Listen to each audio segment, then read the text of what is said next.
fiid wanaagsan mudanayaal iyo marwooyin aad iyo aad ayaa ugu mahadsantihiin sida wanaagsan ee ugu soo qayb gashay munaasabadan caawo ujeedadeedu ay tahay in lagu soo dhaweeyo musharax ka socda xisbiga Liberal Democratic Party ee dalkan UK oo rabo in uu noqdo MP ka soo baxa degmada Brent Central ee magaalada London.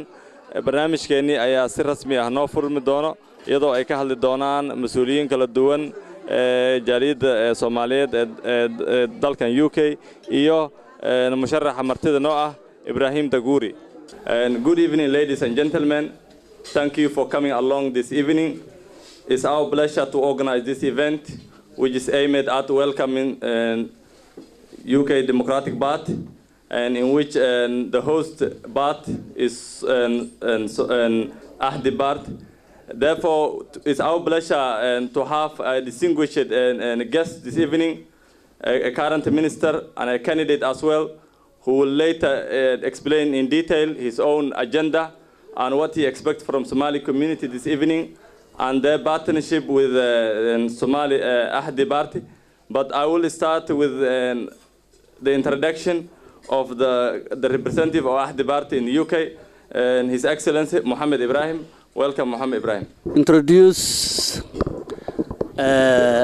Honorable Ibrahim Taguri, who is a prospective candidate for Brent Central, who is here with us,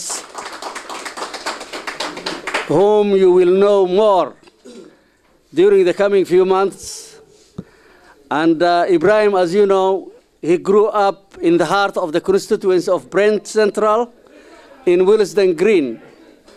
Mr. Ibrahim, prior to being selected as a Liberal Democrat candidate, he spent 15 years working as a charity fundraiser, including within the hospice movement and with children charities. He is a passionate campaigner on social justice and stated that his mission in politics is to eradicate child poverty in the UK by 2020.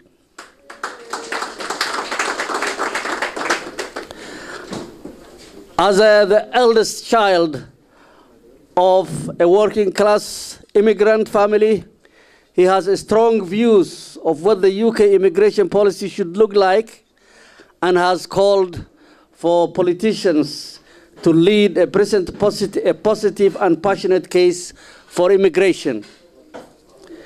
He is committed to increasing parents' access to affordable childcare, improving educational standards, and fighting poverty through radical tax reform to ensure that the lowest earning in society are taken out of paying tax altogether.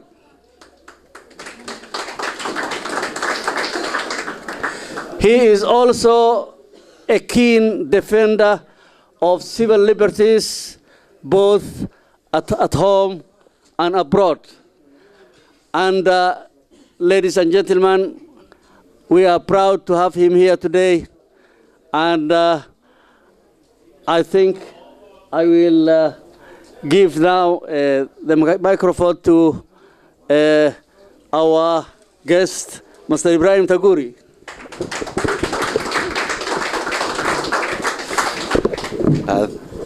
Shukran. Assalamu alaikum. Habeen Wanagsan. It is the pleasure and honor to be here tonight is all mine. Thank you for inviting me. Thank you to my friend here, Hassan, and Dr. Ibrahim, everyone at the Ahdi Party, and of course Osman Ahmed, the owner of the Continental, for arranging all of this. I am grateful for you all being here this evening. Thank you. I entered politics for one simple reason, and that was to ensure that no future generations, no other children would experience the same difficulties that I did growing up in poverty, where my parents struggled to make ends meet because their work didn't pay enough, and because their work didn't pay enough, there wasn't enough food for them, and growing up in social housing that was dilapidated, broken, and difficult for a family to grow up in. So that is what motivated my mission into politics, and particularly to eradicate child poverty. But not just because I experienced it myself, but because the issue of child poverty affects every generation, and it affects every big issue that we face as a country. It is about having adequate housing, about having good educational start in life. It is about having good employment opportunities in the future. And it is about access to healthcare, both mental and physical. And it is about justice and equality before the law. So those are all the reasons I decided to enter. And it was really because I sat in Sarah Tether's constituency office, which I know many people from the Somali community here in Brent have used. And the one thing that made up my mind to run as the MP was because I saw a young Somali girl of 12 years old translating for her parents, translating all the problems that they faced. She carried as a child the burdens of her family, because her family could not carry that responsibility because they couldn't speak English. And so this child translated everything, was aware of the family finances, the difficulties, the problems with housing. And I think that is the memory I have of the work that I did before I was an MP, or sought to be an MP, that made me decide to do it. So it was very much about my experience with the Somali and discussions with the Somali community that persuaded me. And I think Sarah Tether has been my MP. I know what a good MP she has been for all of us. She has kept an open office that has supported all of us in the community at one time or another. When we have needed it, she has been there. And I have often talked about building on the legacy and the foundations that Sarah has left us. And I can think of no better example than my work that I hope to do with the Somali community as an introduction onto how I will build on those foundations. So where Sarah listened to the community and helped the vulnerable, I want to give you a voice. I want to give you strength in the community. Because like my family, many of us came here to seek prosperity, tolerance, a new start in life, and an opportunity for our children to progress and to have a better life than we did. And I think it's vitally important that our political representatives do that. And I think many of us should now not think of the UK as our refuge, as our place of safety, or ourselves as refugees, but as our home. This is our country. This is where we belong now. This is where we're building our roots. And therefore, we must be engaged in the political process. We must be active, and we must have a voice. And there are a number of things that I am committed to doing on behalf of the Somali community in order to give you that voice, to give you that strength, and to give you the sense of community and belonging that you are here. So one of the first things is, I understand that the Somali community has never been formally invited to Westminster. So first of all, on behalf of the Liberal Democrats in the United Kingdom, I would like to invite you all to Parliament for an event with the Deputy Prime Minister Nick Clegg to recognise the contribution of the Somali community to the United Kingdom, and that you are here because this is your home, and that you are entitled to a strong voice in politics. That is the first thing. So the second thing is, I will promise to keep Sarah Tether's office open, and I will continue to support any member of the Somali community who needs it. Any day of the week, it will be open for you to come in, whatever your problem, and you will be able to receive professional support. The third thing, is Brent, I see, is the home of the Somali community in the United Kingdom. And every home needs a community and a cultural centre. You need a base for you to have activities, for you to have discussions, for your community to engage, for it to come to when it needs advice, as a place of safety, as a place of guidance, as a place of strength. So it was my pleasure to be asked to to use my charity expertise and to lead on the fundraising for a community centre here in Brent. So I very much look forward to the day that we open this centre for you all, and you will have my commitment as the chairman of the fundraising committee for it to open. But your strength and your compassion and your thoughts will always be back with people in Somalia, and the struggles that they face and the issues that they have there continue to today. So I hope that by building up a strong community here, we can help rebuild your homelands and your motherlands. And so one of the ways I have already committed to this is by submitting a formal request to Liberal Democrats and the UK government to ensure that there is always at least one major UK high street bank that will continue, no matter what, to provide money remittance back to Somalia. To end such a pipeline of support would be utterly self-defeating and devastating. And the amount of support that you all work for, you are entitled here, you work hard, you pay your taxes, and you want to support the rebuilding of your country, and you must be allowed to do that through legitimate means. And I will continue to support that.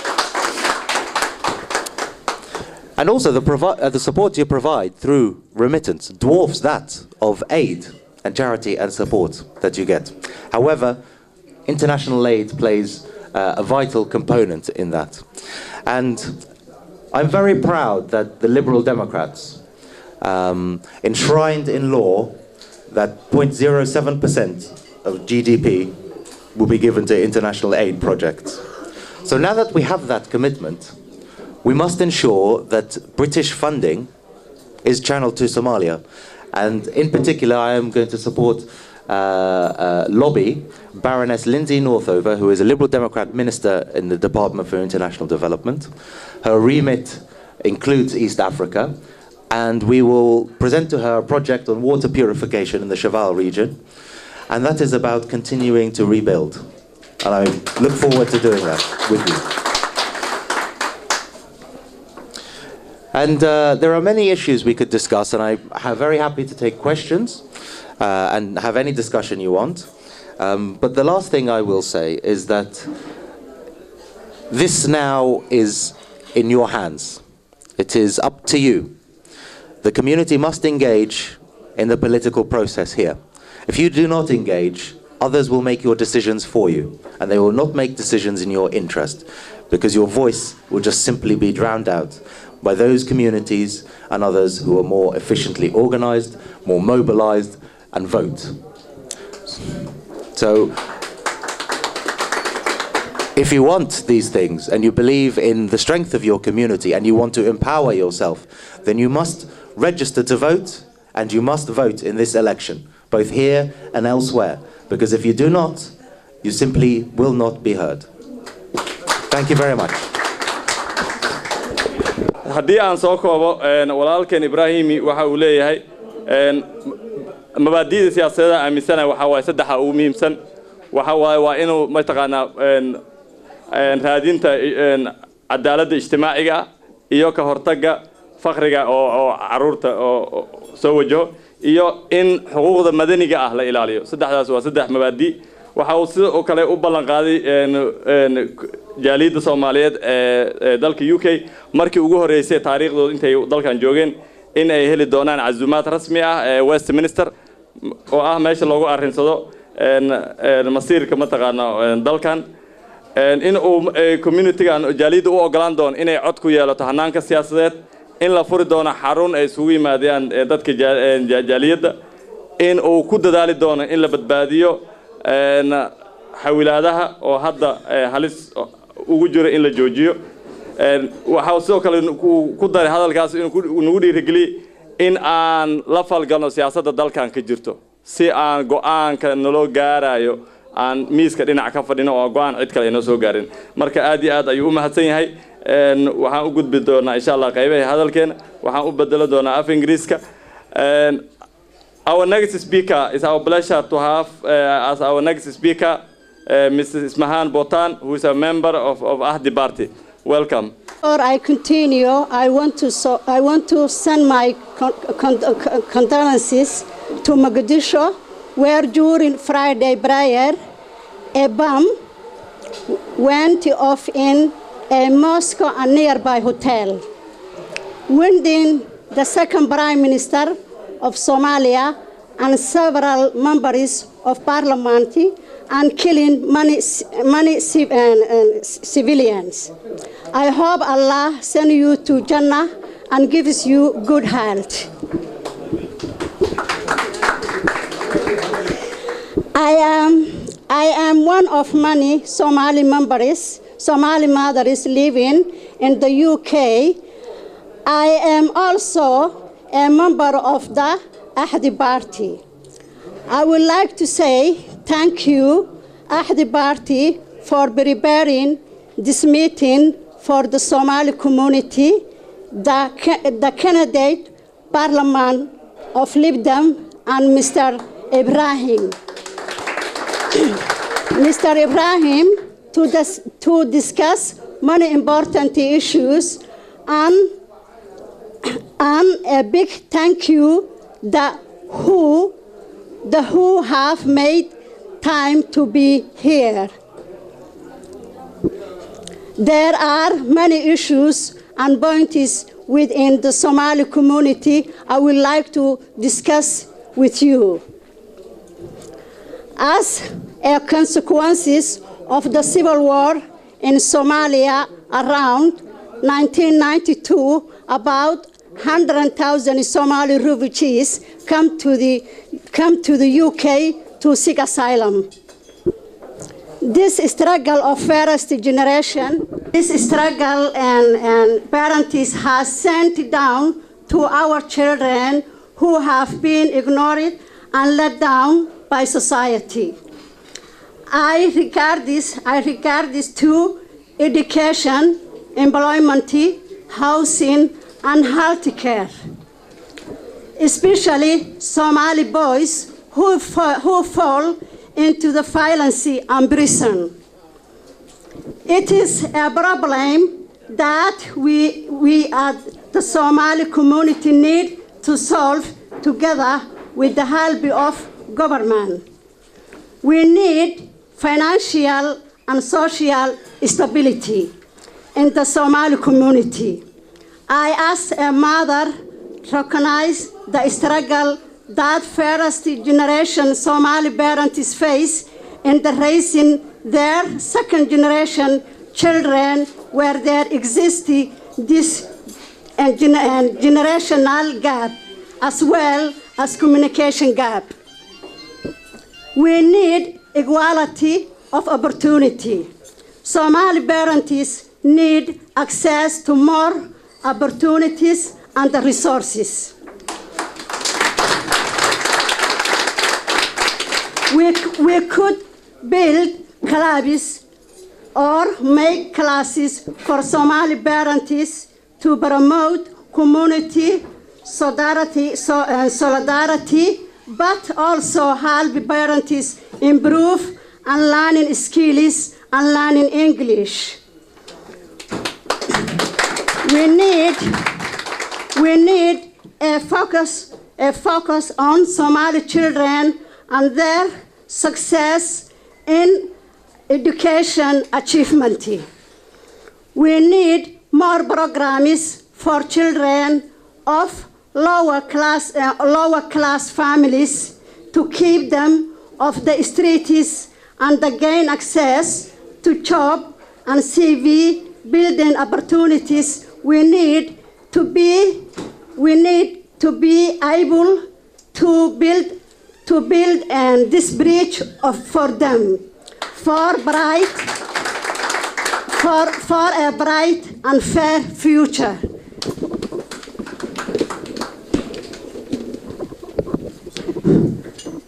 This is the message I sent it to tonight and to candidates, particularly to Somali community.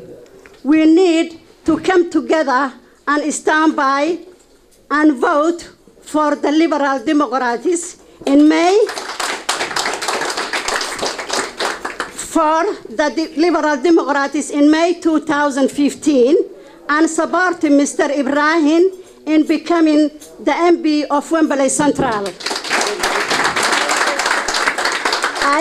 I hope this is just the beginning of a long and healthy relationship with the Liberal Democrats, and will continue this important and necessary dialogue to the benefit of us all. Thank you. Thanks, Mahan Botan. You have discussed with us many key issues, but to summarize the main points, I would say I would summarize it for 3 points: the need for employment, housing, and health care. walaashan ismahaan waxay ka hadashay saddex nudqo waxyaabo badan oo daruuri ah ka hadashay laakiin waqtiga ayaa noo masaabaxeen inaan tafaasiil dheer ka bixino saddexda ugu muhiimsan oo sida aadka ay bulshada ugu Soomaaliyeed halkan ugu baahan tahay sida gaarka ah waxa waaye in ay helaan fursad shaqo in xagga guryaha mataqaana ay helaan fursad iyo in daryeel caafimaad oo hagaagsan ay helaan saddexdaas qodob ayaan ka soo dhaxqabanay qodobadii qiimaha badneed ee walaashan ismahaan Again, we have a long list of distinguished speakers this evening. It's our pleasure again to welcome to the microphone Dr. Saido Ilmi, who is also a member of Ahdi Party. And good evening, everybody. And tonight we come here to discuss some of the issues that the Somali community with the politicians who are supposed to do the work that we are expecting from them. And I cannot say much because I want to say, and it's two issues, what the politicians expect from us and we expect from them is two ways actually. And we need that, and one of the things that then Ibrahim Taguri mentioned, that we need a big center that we can have for our kids and our old people, that we come together and train, or we have with the issues that we have with children, or after classes, or the parents can meet, or the community can go together. That's the first main thing. The other thing I wanted to ask Mr. Ibrahim, there's a big issue going now about that 100,000 people of English people signed that to stop the halal slaughtering. And it's about to debate on Monday coming 23rd in the House of the Commons. And that's, we don't know much what's going on. We need to explain more if he has some things that he can say to us tonight, because it's a very big issue. And the House of Commons is debating on to stop the halal slaughtering. And as a Muslims, we rely on for the halal slaughtering. It's not to stop. And we have to, and there is a petition is going to sign everybody from today and in the internet.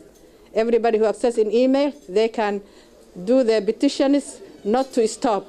And we need this to clarify what's going on. We don't know how the English people come to stop the halal meat slaughtering. Thank you very much. Many thanks for that. Our next speaker is now we are turning towards the. Today, as I have earlier mentioned, we have in this event we have people from all walks of the community. We have academic people, we have politicians, we have civil society, we have organizations, we have traditional elders. Now we have come to a point where we have to give chance to the traditional elders. We are going to invite one of a well-known, we are going to invite to the microphone a well-known traditional elder, and who is named Gedi. Gedi, welcome. Mr. Gedi will speak Somali, but will briefly translate the main points of his speech into English. Assalamu alaikum wa rahmatullahi wa barakatuh. Awa habeen aad iyo aad noogu weyn Soomaalida oo kala dooranaysa inay wadankan wax ka naqato iyo inayna wax ka naqanin. waxaan dhihi lahay had doorato inay wax ka naqato. had doorato inay wax ka naqato. beled haddaad joogto waxaa lagu joogaa inaadu leedahay siyaasad muuqata iyo dad aad la joogi karto aad ku tiirsan tahay xisbigan maanta gacanta dadku u fidiyey waxaan dhihi lahay anigu haddaan isugu tagno oon si fiican isugu taxallujino wiilkan waa soo saari karnaa wiilkan waa soo saari karnaa Soomaalida kale Amerika joogta waxay leedahay 37 MB oo Soomaali soo dooratay leedahay Amerika ay leedahay nuskeedu waa naga karnaa ilaa 6 baarlamaanka oo xawaa liberal democratic waa soo dooran karnaa laakiin waxaa loo baahan yahay in si axdiya wax loola qabto ayaguna ay qabtaan wixii aan u baahnahay hadda wax badan uu sheegay wuxuu kaloo sheegay xawaaladaha iyo in bangiga wax laga sameeyo yani waxaan aad u baahnahay marka waxaan dhihi lahay si ha loo qaato yani wax ku ool ha loo qaato si wax ku ool loo qaato We are still in the middle of giving chance to the traditional elders. Again, it's our pleasure to have Sultan Khalif as one of our keynote speakers for this event this evening. Welcome.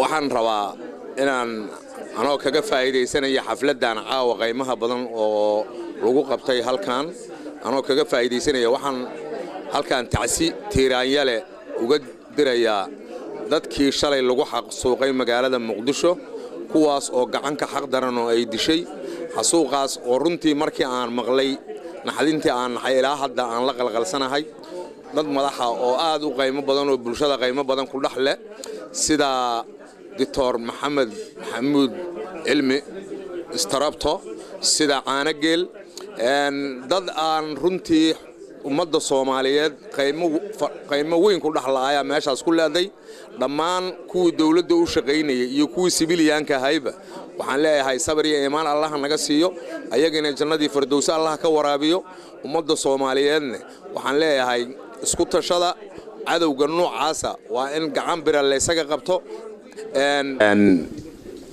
waxaan rabaa anoo ku hadlaya magacayga iyo magaca xisbiga axdi waxaan rabaa inaan halkan uga mahad celiyo dhammaan ka soo qaybgalayaashii ka soo qaybgalay xafladan waxaan rabaa inaan halkan ku soo dhaweeyo Ibrahim Daguri oo ka socda xisbiga Liberal Democratic waxaan rabaa inaan halka ka sheego Ibrahim markuu hadlayay wax badan oo ka hadlay waxyaalihii uu ka hadlana waxa ugu muhiimsanaa cadaaladda iyo dhalinyarada iyo muxuu ahaayay civil center meel oo Soomaalidu ay wax ku qabsatay waxaas uu ka hadlayay oo dhan horey baan ula soo shirnay oo waxaas oo dhan horey baan uga wada hadalnay waxaan runtii aan rabaa inaan ka codsado dadka Soomaaliyeed ee caawa halkan ka soo qayb galay ama imaad doono dib dambe fadhi dambe aan isugu imaanaynaa in aan soo saarno haddaanu nahay reer Brenti inaan soo saarno Ibrahim Daguri si uu u noqdo baarlamaanteeri si uu u noqdo inaan soo saarno oo aanu isugu geyno codkayaga maxaa yeelay adduunyadu waa give and take waxaas ii qabo waxaasaan kuu qabanay Ibrahim waxaanu uu noo sheego hortiina ka sheegay horena noogu sheegay inaan waxaanu u baahanahay aan heli doono haddaanu soo saarno oo baarlamaanka cod ku yeelan doono oo meesha dalka looga taliyo aanu ku yeelan doono inaan fikirka iyagu oo gaaro oo aan waxaan ugu baahanahay halkan aanu helno waxyaalaha baahida iyada ugu badan waxay tahay dadka iyagu inta badan waa homeless inta badan waxyaalaha aan u baahanahay waxa kamid ah ilmaha iyaga ama canuga madow ama Soomaaliga ba in banaanka haduu iska mariyo booliiska iska joojiyaan soo wax u qabaan la arag waxyaalahan ka wada hadalnay waxaas ka mid bay ahaayeen waxyaalahan ka wada hadalnay waxa kamid ah in Soomaalida intaas aan wadankan joognay inaanaan bahaysanba meel afar qof oo Soomaaliya ay isugu timaado oo ay ku qabsadaan danahooda waxyaalaha ay noo ballan qaadeen xisbigan waxyaalahaas ka mid ah mar haddii kuwii hore aysan shirna naga codsan jirin waxbana aysan na sii jirin waxbana aysan na weydiisan jirin hadda Ibrahim oo maanta nin dhalinyaro ah oo muslim oo muxuu ahay baahida noocaasa noola yimid annaguna aan baahida qabno Ibrahim inaan doorano maxaa diidaya waxaan leeyahay dadka Soomaaliyeed dhamaantood waa inay Ibrahim Daguure ay doortaan waa inaan codkayaga siino waa inaan soo saarno Ibrahim Daguure ay naga go'naato waa inaan soo saarno wrong and right waa inaan soo saarno haddaan u gutano waa soo saari karnaa laakiin waa inay naga go'an tahay inaan soo saarno xisbiyo kale oo aan waxba na weydiisan iyo xisbiyo kale oo waxay na siinayaan iyo waxaan ku helayno midna aanan ogeyn intaan cod sii lahayn xisbigan liberal dimuqraadi oo noo cadeeyo waxa uu noo qabanayo oo Ibrahim oo caawa nagala joogo oo hadda ra'iisul wasaare ku xigeenka aanu sugayno dhawaan hadii alla yiraahdo inaan la kulanno waa inaan soo saarno oo codkayaga isugu geyno oo soo saarno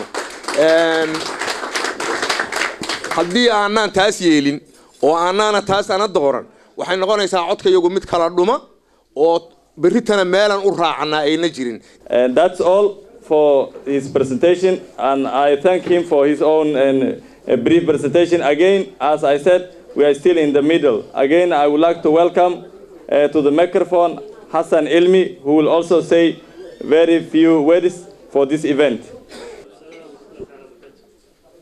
إلهي ماشان عاوز وكا يكيني باب محلة دمانتين وحان نكون سلامة يا سلامة إسلامك مروين يمضان يال السلام عليكم ورحمة الله وبركاته مرلبات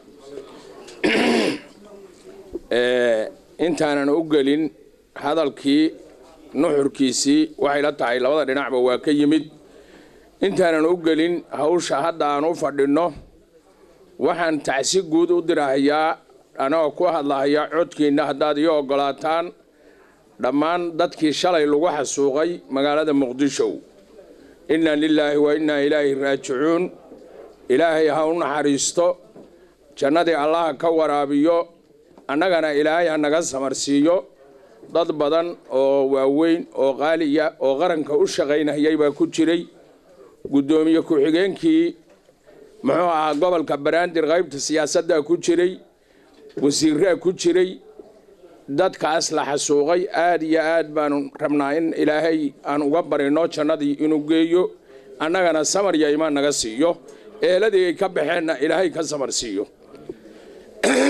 intaas ka bacdi hawsha caawa halkan la isugu yimid waxay la tahay homework yaa la kala qaatay Mr. Ibrahim wuxuu noo sheegay hawl badan oo aad iyo aad Soomaaliya ay ugu baahnayd hawshaas asaguna hawl buu nooga bedelanayaa sideedana baabuur baa liira matoor la'aan ma socdo oo wax walba oo socda matoorkay ka socdaan Soomaali haddaan nahay waxaan ku kala dhunnay culture-kayagii iyo wadajirkayagii iyo cududayadii waxay isku weyday oo u kala dhumeen base baan lahayn haddaan base leenahay waana isku imaan lahayn waana iswaraysan lahayn 12 jirna hooyadiis loogama turjumeen luuqadiisana wuu baran lahaa ta dalka uu joogana waa baran lahaa marka arrintaas baahi weyn baan u qabnaa waan isleeyahay arrinkaas si loo gaaro haddii Ilaahay idmo Ibrahim waxaan isleeyahay doorashadiisu laba jeer ba waajib ay nagu tahayba mar waajib ay nagu tahay oo waxbaan kaga bedelanaynaa waxbaan inay qabanayaa buu yiri oo ballan baan la galna oo dantayadaan ugu woodayna marna wiilkayagii weeyo meelba nagama jiraba oo waa nin naga madaxo islaam ah ajar iyo amalna waa ka helaynaa labadaas ba xaq buu noogu leeyahay marka waxaan leenahay Ibrahim oo soo dhawow dadku waa dadkaagii waa adeerada waa habaryaraha waa walaalaha waa daadaada waa kuwa ku dhali kara waxaan kala nahay male waana ku woodaynaa waana diyaar calaf waxaan ahayna la cunumahayo hawsha noo taala marka labo ayay u kala noqonaysaa hawl Soomaalida ay u taala inaan dib isugu noqono hadii Ilaahay idmo oo la guryaha la gargaraaco oo aan isku soo baxno oo aan ka dhaadhicino hawsha annagu aan halkan u fadhino hawl intayadaana inaysan ahayn ee midnimada iyo sharafta Soomaaliyeed inay tahay dadka in laga dhaadhiciyo oo loo hawl galo ummadda aad aragteen dad yar baa u shaqeeya hadda annagu caawa badannahay waxa u shaqeeya dad yar inta kalena waxba loo sheegaa inta yadan caawa mas'uuliyadaas inaan wada qaadno waan codsanahayaa waan rajaynayaa diilaaheedmo abraahimna waxaan ka rajaynaynaa wixii uu meesha ka sheegay in asaguna uu banaanka soo dhigo oo wax ka qabto oo wax cadna la tuso oo meesha hawsha lagu qaban lahaa la soo hormariyo abraahimna taas laga sugayaa diilaaheedmo assalaamu calaykum waraxmatullaahi wabarakaatuh aad iyo aad baad u mahadsantihiin hadallada nuxurkoodii iyo wanaaggoodii hadda walaalihii iga horreeyay sheegay waa soo dhaweynayaana abraahim. So I thank Mr. Hassan Elmi for that encourages speech.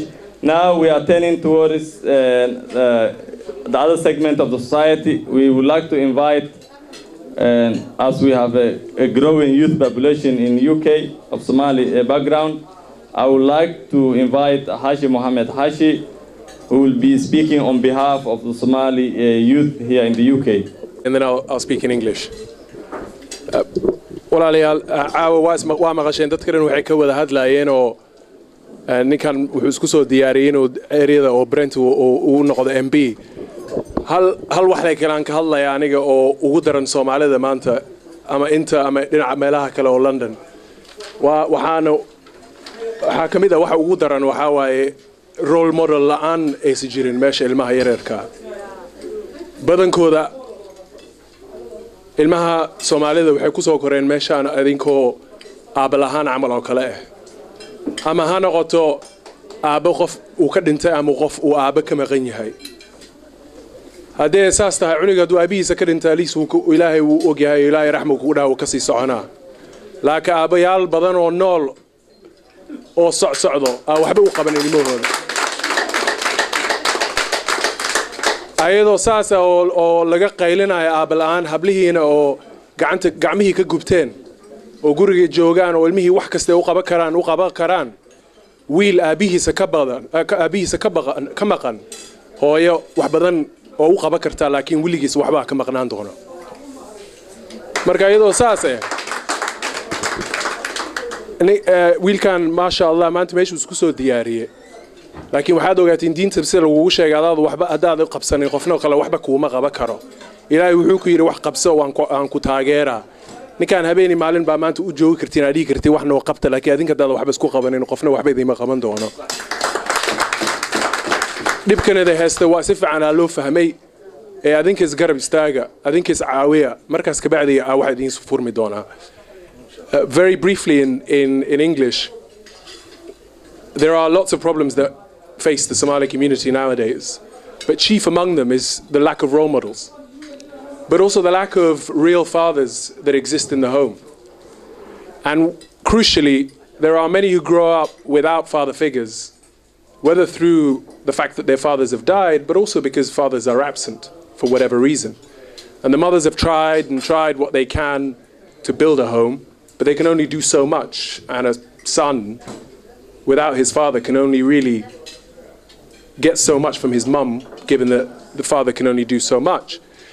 The highest proportion of underachievement in the Somali community is among men. The highest proportion of young males going to prison. A lot of Somali men, young men, are being killed or being criminalized.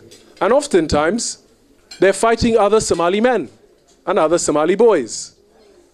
And so these are the chronic issues that you're faced with. And I concluded by saying, no matter how much they stand here and praise you as a local boy, as a Muslim boy, as a Willesden boy, and it's great that you're here to talk to them, they can't do anything if they don't do something for themselves first. They can tell you everything they want to say, but if they're not willing to help themselves, you can only do so much. And that's all I wanted to say. Thank you very much. Hashi Mohammed Hashi.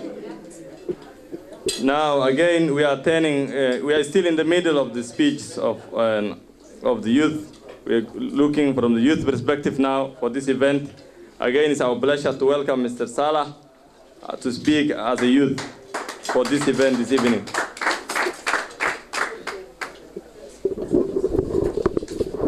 Assalamu alaikum wa rahmatullahi. I'm one of the youth, grew up in UK. I've been here nearly 25 years. So what so far I see is a big problem with the youth, with the parents. A lot of things going on with housing, jobs, a lot of problems we have in here. How can we support ourselves? Before we support Ibrahim, we have to support ourselves, hold our hands together, and mother and father, young girls, young men have to support each other. And problem we have in all our youth is every time we send our CVs or we're looking for jobs, all the doors closed for us. The hospital is closed for us, and the house is closed. Everything is closed for us. How can we help ourselves if we don't have nobody to help us? Ibrahim Tukturi, this is what I'm going to say to you now. We're going to work for you, we're going to support you, but we need the return. Make sure you be there for us the way we be there for you. All problem, I'm telling you, the mothers and the fathers. How can we see a role model? When our fathers sitting around having a cup of tea, our father's supposed to be our role model, to follow his footsteps. The daughters have to be the mother for the role model for the daughters. If we cannot support all of us ourselves, how can we support somebody else? I've been here without mother, without father, nearly 25 years. My father and my mother are they back home. My father in Kismayo, my mother in Kenya. Since I came to this country, I never stopped one day working for myself to be a man, to help my family back home. Why I have that hunger? Because I see how my mama and dad sleep at night. Why I stay every day, I work 2 jobs, support my parents, support my family, support the oldest. Every time we write letter to Parliament, Labour, we're having a problem. We have our youth. Who's going to fight for us? The lawyers. How many young Somalian young guys in the prison? Young Somalian girls. Every time we're going to start support them, it's close the door close to us. That is expectful. We're going to support you, Ibrahim Dukduri. Thank you so much. We are going to invite one of a women organization, a very well-known women organization that operates here in London, Mother and Child Welfare Association. Naimo Ali Hared will be speaking on behalf of the organization. Welcome, Naimo. تعسيد تيرايا لأن أبويا نوع تعسيد أيضا نسمر جميل أنت لمتى وحاضر تقوهم بلينا يا حسبي أحدي أو أصلاً وحكبت أبو سو استهاجي برنامج كان اسكسو دياريان إيو إبراهيم والكمان نيلا إبراهيم عد كي أنت أوكو هلا صالح يا قاطي أنا جو حاول يا عيال كير حبسيها مش هذا اللي قدرنا إن إبراهيم ومش وجو نبكي بدن هنقطه education laanta ha noqoto ilmihii yaraa oo maanta meel haysan waxaan ku codsanayaa codkaygan aan ku siinayaa maadaama ciyaalka meel xun ay ka bilaabeen ha noqoto baleyska shishada ha noqoto diska meel ay istaagaan inay jirin inay maqaayadan bays u noqon doonto haddii uu qaato codka wiigi hal mar in ilmaha intay ku kulmi doonaan ayagoo laba qayb ay u kala bixi doonaan activity badan ay u soo diyaarin doonaan hadduu ilaahay yiraahdo dhinaciisa tan labaad waxaan ku darsanayaa maanta heerka waxbarashada uu soo istaagay codkeena albaab walba oo garaacayna wax qabad asagana waxaan ka rabnaa sax maadaama hadda qof walba markay soo sharxayso wanaag badan ayaa ka muuqda in uu wanaagaas ku dhameyn doono annagana aan u diyaar garoobeyno qofkii maanta jecel dadkaaga oo wax u qaban doono si dhab eena ka tahay oo bulshada uu maanta soo galay in annagana u siin doono codkeena guri walbana aan u garaaci doono si aan u soo saarno إبراهيم وحالي وحا آد أنيق عدس نحريص بدن ودرايا إن حبسية ذا إلمها دبلو علينايو إلمها مركي كسو بحان إنه شقو أبوري دونو ماس في عنا جارسين دونو ماش هو جوجنا ومعناها ليفل كاسي وديمان دونان إن شاء الله هدي هم كده ذهلنا استجن ونا لشقيه وحالي هم بليو welcome نيد هذا نويكور معناها نقول دونتا أنا جنا ونكسين دونا عدكنا haddii aanan hooyooyinka oo aad iyo aad meeshan hooyo ayaa wax qabato wax walba waa hooyo hooyooyinka ayaa la hadlaya baaqu diraya hooyo kasta oo maanta codkayga message-kayga aan u gudbinayo guri walba waa inay garaacdaa oo Ibrahim sida maanta magac aad qaali oo xambaarsan yahay ma sha Allah marka waxaan dhihi lahaa Ibrahim inaan doorano aan siino codkeena wax qabadkiisana aan aragno haddii aan xataa wax yar qalad ku aragno waa nin dhalinyaro aan la xisaabtami karno aan dhihi karno niyo saan ma ahayn laakiin waxaan dhihi lahaa aan siino codkeena aniga ahaan iyo groupkayga iyo organizationkeena aad ayaan u taageerna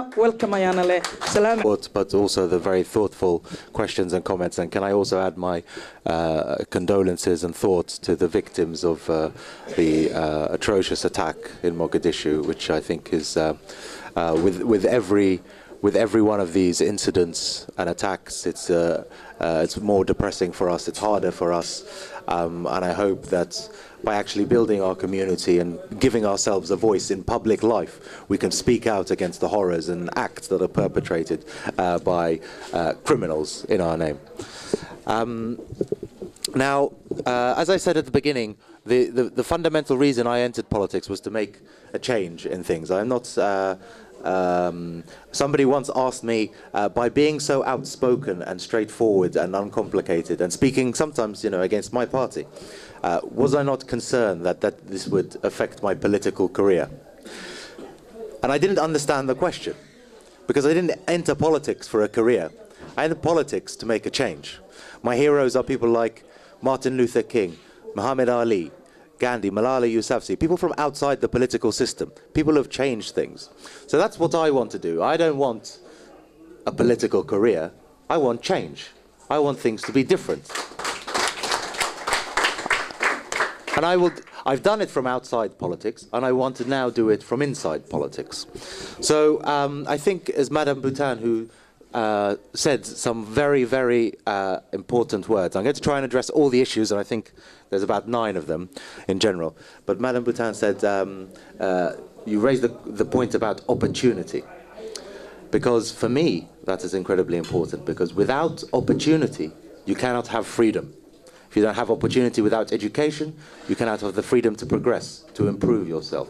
If you don't have the opportunity to live in safe housing, you do not have the freedom to live in safety and security. So that for me is ultimately very, very much at the heart of my politics. And the other principle at the heart of my politics is by another one of my heroes, an ex-slave from the 19th century called Frederick Douglass. And he wrote, "It is easier to build stronger children than to repair broken men." So we have to go to the beginning. We have to make long-term decisions about what happens at the very start of a child's life and what investment we make to give them the best possible start. Because the start should not dictate where they end. It should not be the beginning. The beginning should not be the end for them. The beginning is a start. They should be able to escape any circumstances.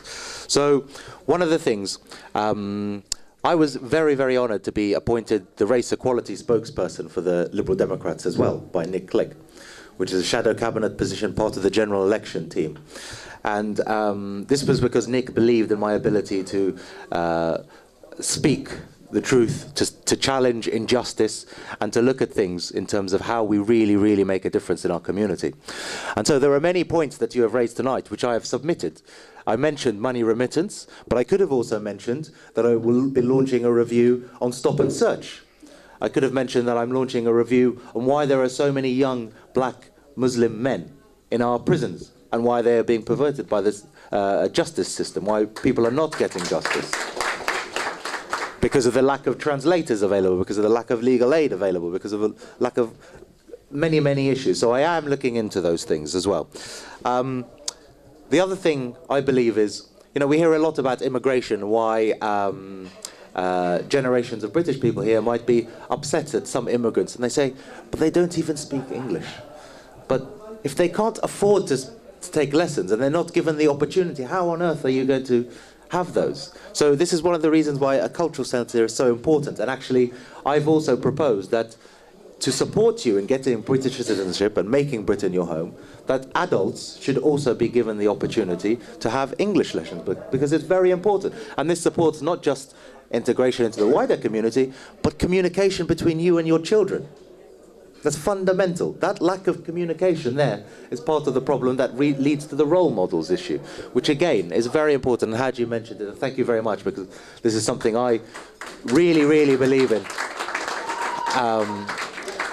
The absenteeism of fathers for whatever reason, and it's complicated in every issue. But actually we must also recognize and celebrate our good role models, and to be given roles in public life, why it's important to have more Muslims elected, to speak out against issues, to have more Somalis who are given honors and recognition by the community. That establishes you as part of this country. It's very, very important to have role models. And other things that I'll be looking at in terms of my race equality portfolio include the football industry and the media industry. And you might think, well, they're very sort of glamorous. They may not affect us day to day. But actually, if children don't have role models in those industries, what are they supposed to aspire to? What are they supposed to dream of? You know, if they don't see that, if they don't see that opportunity, they don't have the freedom to express themselves, the freedom to go on and motivate themselves and work hard for what they want. The other things around education as well. I'm a very, very strong believer in libraries, and I will be calling for, once I hope we sell the banks which are in public ownership, once we sell them, and I hope for a profit, I will ask for some of those profits to be invested in study spaces, so our young children can go from school.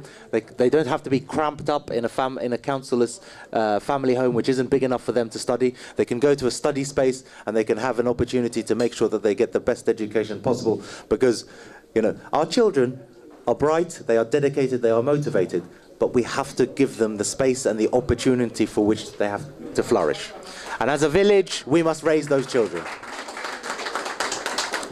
I think just two more very quick points I'll just make. On the halal slaughters, I think this is a false debate.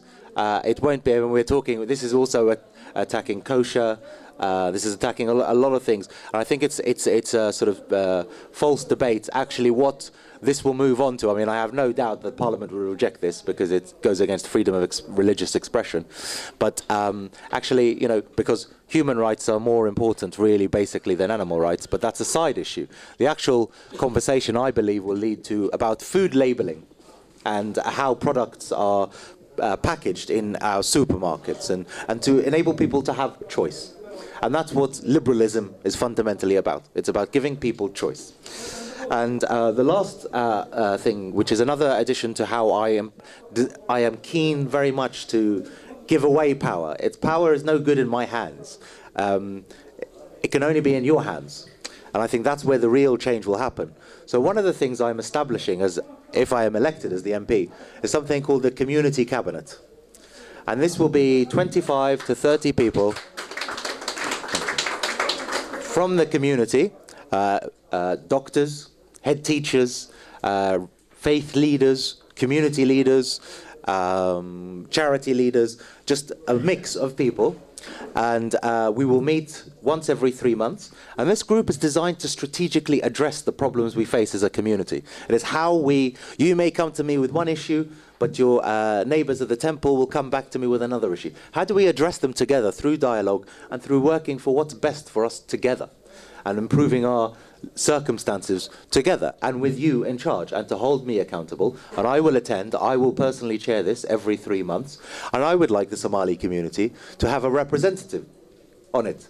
And it's not for me to decide who speaks up for you, it is for you. So I will leave that in your hands, but you have a spot on my community cabinet as well. Thank you very much, everyone, again, for hosting me.